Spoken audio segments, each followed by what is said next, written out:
making this video about this Emerald X10 guitar. It's fully carbon fiber. In response to some of the comments I'd always see on the Facebook advertisements that Emerald did. I'm not a professional YouTube video maker, as you can see. I'm just doing this with my phone, but I just, the meat and potatoes of this video is just what I want to say about my opinions on this. I'm a professional musician in northern Michigan. Not trying to be rude. I'm just going to be reading off these notes because I've got a lot to say. I'm a professional musician in northern Michigan. I play in casinos in the wintertime and mostly on Mackinac Island in the summer and various other venues, you know, here and there. And this Emerald X10 is an amazing tool for playing gigs where I live in northern Michigan. Everywhere, I play gigs everywhere from hot, sunny patios and like beautiful places in the summer, and cold nights under like outdoor tents at wedding receptions in the winter, not in the winter, but like in the fall and October and stuff. And I've been doing this for years, and over the years I've realized traditional wood acoustic guitars take a beating, man, up here in this climate. The humidity goes down to 10% in the winter time around here, and it gets, 70-80% in the summer. I've owned nice wood acoustic guitars in the past, and I still do. And on any given gig, at times, all of them sound like crap, or they'll play like crap. And because of various different factors like the weather, how hot it is outside, what the humidity is, or what room we're playing in. Sometimes I'll play with a different PA system, somebody else's PA. All these factors can affect the way traditional wood acoustic guitars sound. And this Emerald X10 has been constantly, I'd say empirically, hands down, the most consistently great sounding, amazing performance tool in all these various environmental circumstances that I play the guitar in. There's just too many advantages about this guitar as a live musician gigging all the time. There's just too many advantages that it has to even want to play out with a wood acoustic guitar anymore for me. I see a lot of comments, that people say, well, this carbon fiber guitar, it just doesn't sound, it just doesn't have the woody, does it sound woodier? And am I going to play a traditional wood guitar in all these environments like hot patios and on docks and in the wintertime or things like that, going from gig to gig? Am I going to play a wood acoustic guitar just because it sounds better or sounds woodier? No. This Emerald guitar sounds amazing. Especially amplified, it sounds amazing. I don't have an audio producer's ear, but I have a decent ear, I would say. And does it sound as woody as a wood guitar? No. But it doesn't need to. It just simply outperforms a wood acoustic in more scenarios. And it sounds amazing. Amplified, it sounds great. And the difference between an amplified acoustic guitar and a tradition in an unamplified acoustic guitar, it's like night and day. They're like apples and oranges. Like sometimes an acoustic guitar can sound great sitting on my couch, but it won't sound or behave very well at a live gig on any particular PA system, you know. And this is so consistently good across all PA systems that I play on, and through all types of weather. It just outperforms a wood acoustic in more places and in more situations for me. Some specifics on how it outperforms. Well, what do you mean? How does it outperform? First of all, biggest thing right here is it stays in tune. It stays in tune amazingly in the cold, the heat, the humidity. Last 4th of July, I have a good buddy I play with all the time, and we got this last minute gig on the 4th of July. We're playing outdoors. It was a very nice day, hot day, on a great big dock. A 130-foot catamaran from France docked up, was spending the holiday on the island, and they asked around for who's live entertainment, can we throw a party on this dock? And we ended up with the gig, and we're out there. And earlier that day, my friend was showing me this new Carvin acoustic he had just bought. And he's like, check this out, Mark. Like, tell me what you think it sounds like. And I said, it sounds great. It's a solid guitar, intonated pretty decently. And then he's like, I said, let me try your Gibson acoustic guitar, though. And I picked up his Gibson, and I said, it's not a Gibson. The Carvin's not a Gibson. You could just tell because, yeah, totally. His Gibson acoustic guitar sounds very rich and loads of undertones and stuff when I was strumming it, you know. And this isn't getting all those undertones as much as his Gibson. But we got out to this dock, this big pier like dock on this sunny day, and we sat up the stage, and right off the bat, man, he could not keep that Gibson in tune for the life of him. And it sounded completely different outside on the PA system, his guitar. It sounded completely different, and I plugged in mine, and I tuned my tuner on, and I'm like, la, and it just, and he knew, like, right then, he's like, screw you, Mark. He's like, man, that sounds amazing. And I'm like, I know, it's just reliable. And why else do I like this? It's plecked. It's intonated really nice, especially when you play chords up the fretboard.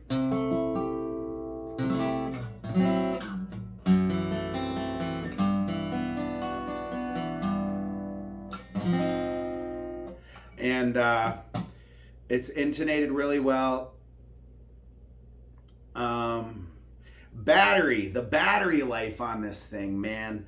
I had a Taylor 310 fall limited edition Koa, nice guitar, that I ended up cracking the soundboard on because of this crazy weather we have in northern Michigan. The soundboard cracked and various other things, but I'd have to replace the battery on that Taylor like every 3 gigs. I'd get maybe 3 gigs maximum out of it. The battery life on this is, I'd say 3 months. 3 months. It does maybe 50 gigs. 50 gigs before I have to change the battery. And this is super light. It's super light. It's tough. It's beautiful. It has I think they said a 0.5 millimeter thick veneer of royal ebony on here. It's beautiful. It looks like a McLaren supercar or something. My gosh, look at this. There's not even a joint on this thing. It's beautiful. And it's a conversation piece. On almost every gig I play, people, even non-musicians, come up and they're like, what is that thing? And I'm like, this is a carbon fiber acoustic guitar, Emerald from Ireland. They made it, and women a lot. They're like, that guitar is so pretty, blah blah blah. And yeah, it's beautiful, and it's a conversation piece. If you gig out a lot like me, you might, with your traditional acoustic, crack your soundboard. The bracing might come unglued. You're gonna fight PA systems. You're gonna be EQing. Why doesn't my acoustic sound right tonight? And things like that at any particular gig. Or you're gonna be constantly tuning, and because of the humidity, and all those people that comment, on these advertisements for Emerald say, oh, it's too expensive, blah blah blah. Like, for all those issues I just said, and I'll be forever happy with my too expensive Emerald. It's just amazing. And I'm sharing it because it works for me, and I have peace of mind knowing how it's going to perform. I'm trying to hurry on this video because, I know you guys don't have a lot of time, and I'm just trying to get the pertinent info about this. It's got a 13-pin MIDI cable on it. I use it with a Roland GR55. The marriage of this and the Roland GR55 guitar synth is amazing. It's my setup forever. I'm like, I'm good, man. I'm good. The Roland, this thing, and Roland doesn't even make the GR55 anymore. So every time I get a chance, I'm gonna scoop one up, and just to have backups, because that's it. I'm done. I've arrived. That's my sound. And it also has the 1/4-inch cable if you want to just plug straight into a PA or wherever, like the traditional 1/4-inch. The tuners are Goto 510 1:18 gear ratio. Really nice tuners. The nut is a Tusq black self-lubricating nut. So this guitar is outfitted with very nice components, and so it is expensive. It also has this humbucker on here, which I do believe is a, let me see on my notes, it's a Crevo humbucker. This thing, when I play with other acoustic guitar players, I will often use this. And this is the volume knob, the middle one for that. I'll turn down the volume with this knob of the Ghost Tech or Graph Tech Ghost piezo pickup. I'll turn that one a little bit down and this one a little bit up, because I play lead guitar a lot, and it really helps to separate this and make it stand out a little more, because I think brings out a lot of mid-range. It gives it kind of like a Gibson E335 like hollow body sound to it, and it's very, very nice for cutting through, like with mids and a little bit more sustain on lead guitar playing as an acoustic guitar behind another acoustic guitar player. Love that feature about this. And let's see, the thing, there's not really much I don't like about this guitar. But there's one thing I wish they would change and improve upon, and they may have already. This is a few years old.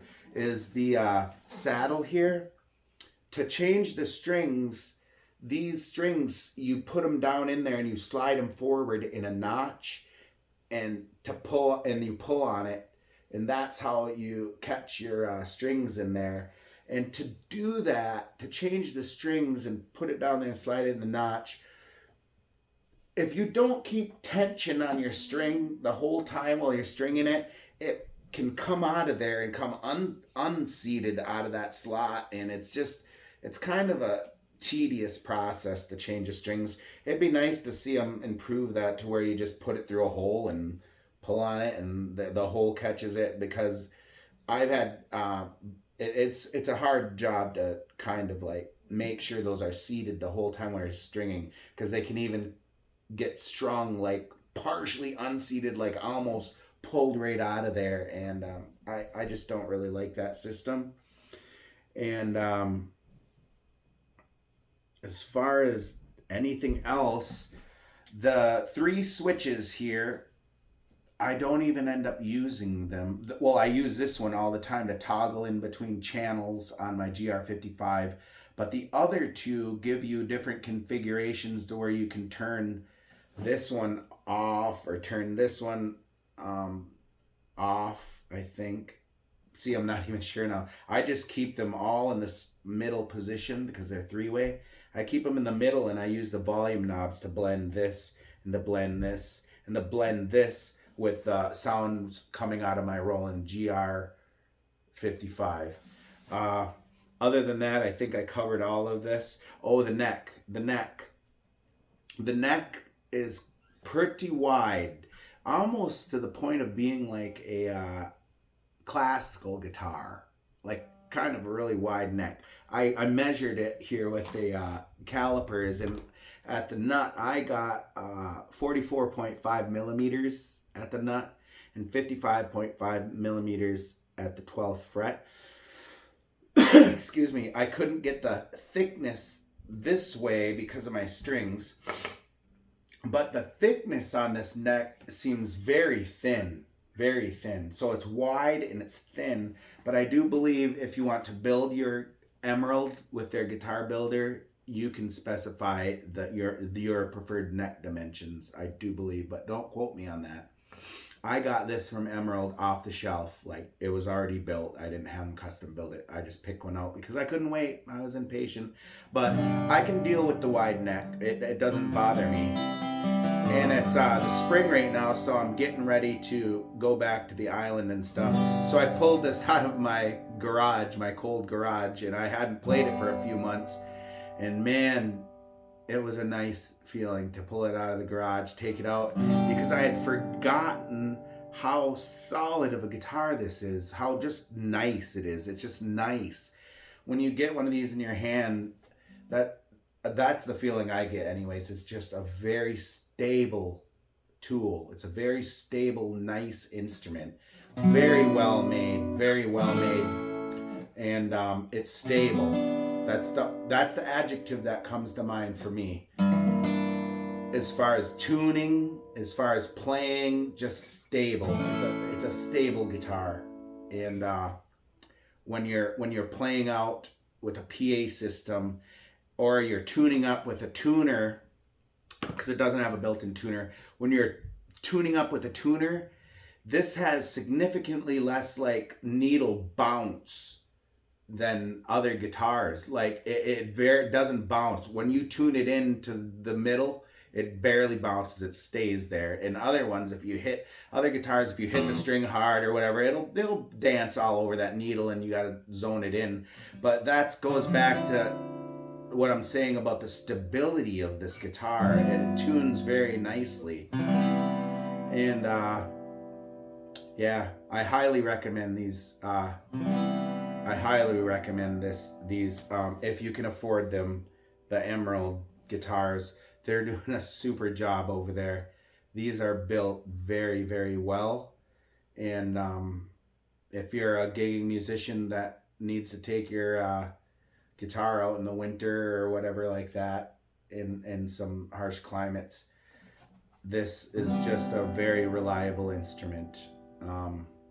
Thank you for listening to this review. Emerald, if you hear this review, thank you very much for building this instrument. I'm a big proponent. I tell people at every gig about this guitar because they always ask. Every single gig. And I tell them who you are, how to get these guitars. And I know it's just a matter of time before this company blows up, because they're just too good. They're doing it too good. They're amazing. I like playing this guitar. I still like other traditional wood guitars, don't get me wrong, but I'll leave that I'll leave the $4,000 traditional Taylor or Gibson or whatever to my hyperbaric chamber at my house that's perfectly temperature controlled, and I'll play it in there when I'm safely in my hyperbaric chamber or whatever. You know what I mean? That's an exaggeration, but like, if I'm going out into the real world and I got a gig, this is the one, man. Thank you guys.